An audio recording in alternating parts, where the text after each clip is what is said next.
a visualization scientist, I basically try to come up with ways of explaining complex science stories through the visuals and developing artwork and illustrations that actually can help explain the science story to people.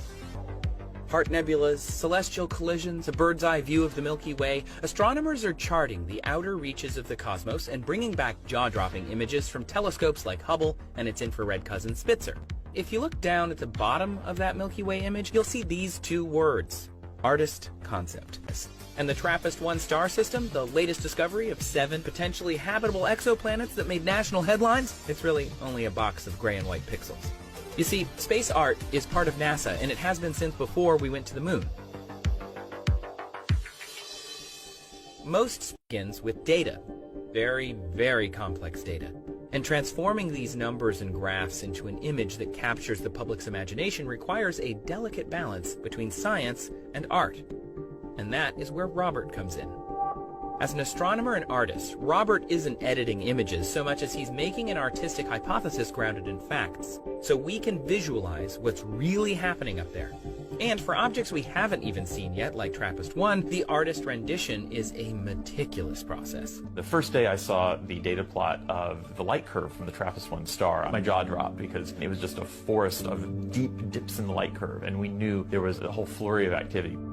This data doesn't look like much to the untrained eye, but the depth of the dip reveals the size of the planet. All of this information is critical, so Robert can paint the right picture. Robert can paint the right picture. Robert can paint the right picture. Robert can paint the right picture. TRAPPIST-1, Robert takes the scientific limitations seriously because the wrong color could be very misleading. You would think that complete accuracy would be the goal when you're doing astronomical illustrations, but it isn't always the case. Carl Sagan once famously said of Chesley, "I didn't know what other worlds looked like until I saw Bonistel's paintings." His work was so widely acclaimed that his illustrations accompanied articles written by German rocket scientist Wernher von Braun, which ultimately inspired the American space program. Many of the things that seem impossible now will become realities tomorrow. Having a visual response to technical triumphs was something NASA latched onto early on. For over 50 years, NASA worked closely with artists and creative leaders like Walt Disney and Norman Rockwell to help shape the stories of spaceflight. To help shape the stories of spaceflight. To help shape the stories of spaceflight. And better tools to imagine what far-off worlds might look like if we could visit them.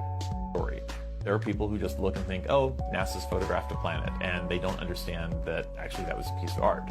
On the other hand, if we don't do that, and we don't put a piece of compelling artwork, then people may never even look at the story anyway. And I like to think that in 50 years, when people come back and look at, say, the various pictures of exoplanets after maybe we actually finally know what they look like, they might wink and smile to each other like, oh, that's so funny, they thought there was water on that one. Turns out 50 years later was an overestimate.